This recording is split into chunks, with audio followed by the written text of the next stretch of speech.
Again, I'm joined on the anchor desk by former CIA analyst Lisa Ruth and former New York Police Special Investigator Michael Solomon. Now, you know, we were talking earlier about the president-elect and some of his tweets. Last night he was talking about the protests/riots. Today, he was tweeting out things about what was going on this morning. For example, take a look at this. Busy day planned in New York. We'll soon be making some very important decisions on the people who will be running our government. So obviously you can't waste time, but this is the thing about Trump, Michael. He is a guy who has a reputation of just getting down to business all the time, full speed ahead. The guy, I don't think he rests much I don't know when he sleeps. They say there's some people that can go on 2, 3, 4 hours of sleep a night. I don't even think he gets that much.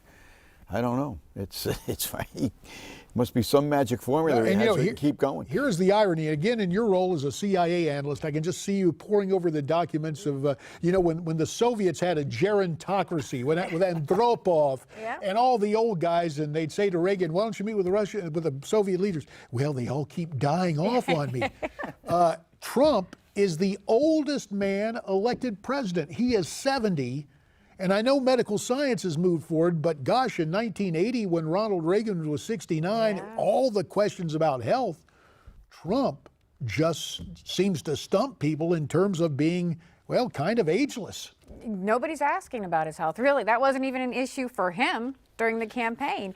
And the stamina, the excitement, as Michael said, I don't know when he sleeps. He's tweeting all night long, and he's certainly out there. Well, to that end, there are some names being mentioned. We heard Miranda mention Dr. Ben Carson. There are other folks up for other jobs. Our own John Gizzi wrote a column that you can read at Newsmax.com. We talked to him about it the other night.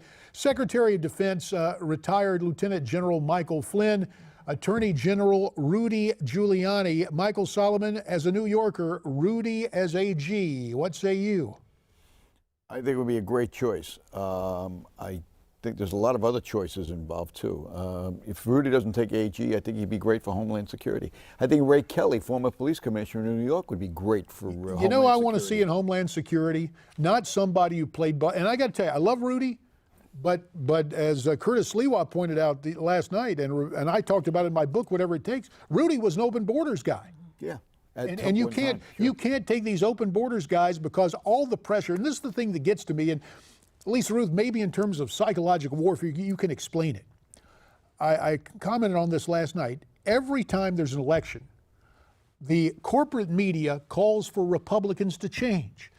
8 years ago with Obama, well, the Republicans have to change. Now, with Trump winning, convinced, well, the Republicans need to change to bring along. It's never asked for the left to change, but always for conservatives. It's a fascinating thought process and dynamic that seems to be a constant in our way of life here. Well, but you know how it is. When you say something enough, then everybody starts repeating it, right? I mean, that's part of it. But I do think we're going to see change. You talked about Democratic Party. They have got to be taking a very hard look here and looking at what's going on. And in the House, I will tell you, we're not Nancy Pelosi, the walking ATM machine in terms of their campaign dough. She would be gone right now. Hey, let's go to some calls because people out there, since it's America Talks Live, we're live. We want to talk to you. 1-877-NEWSMAX, 1-877-639-7629. To Wyandotte, Michigan. I hope I'm pronouncing that right, Mary. I know you're in Michigan. Forgive me if I butchered the name of the town from whence you're calling. It's great to have you here on America Talks Live, Mary. What's on your mind?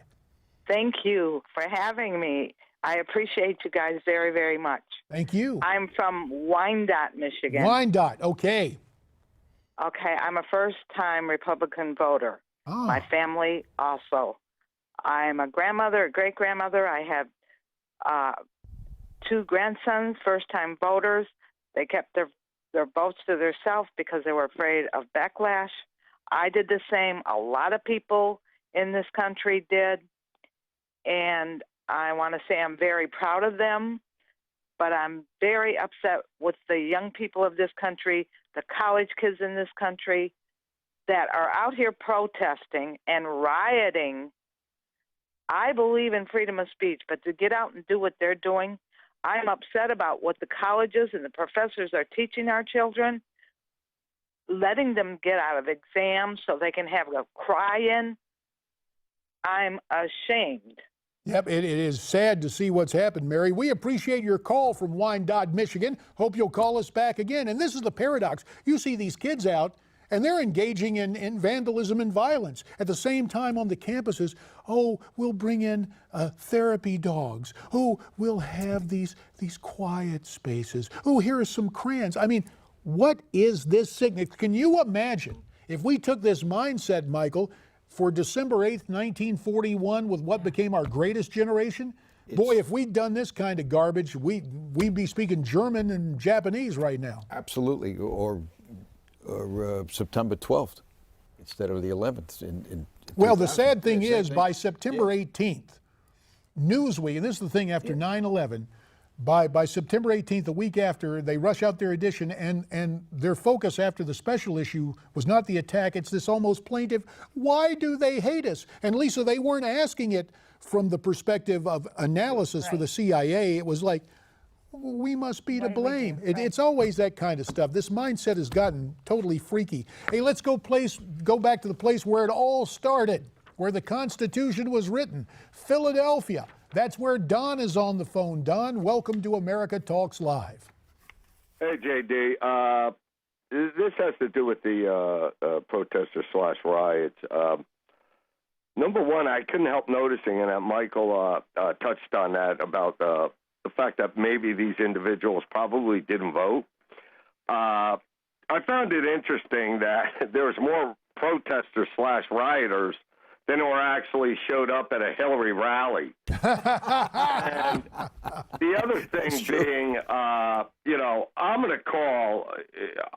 I've been diligently bringing this issue to the attention of people on Facebook.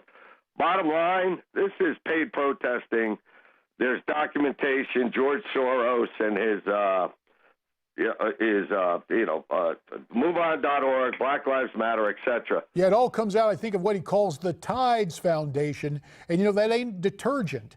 But given the tides, maybe the hope, Don, is this, that Soros, with all the dough he has, with all the other people who said they were going to move away, maybe Soros will buy a nice island somewhere and leave us the heck alone. Good points Don is making right there. But this is the thing about the left. The gazillionaires like Soros who manipulate currency want to manipulate our government. There is nothing that is in any way altruistic. It's always, what do I do to get ahead, seize power, and control the strings of power? Sad to see. This is also, though, just disruption. What are you trying to accomplish? Are we going to go, okay, never mind, the election doesn't count? It's silliness. Trying to accomplish a goal this way is ludicrous. It doesn't make sense except to make a big splash. And just to get out in the street, if you're of a certain age and you find it thrilling to go out and try to take on authority, but it's just patently stupid. Last word to you, Mike Solomon. Harold Stassen once said, whoever kindles the flames of intolerance is lighting a fire under his own home. And that's what's happening.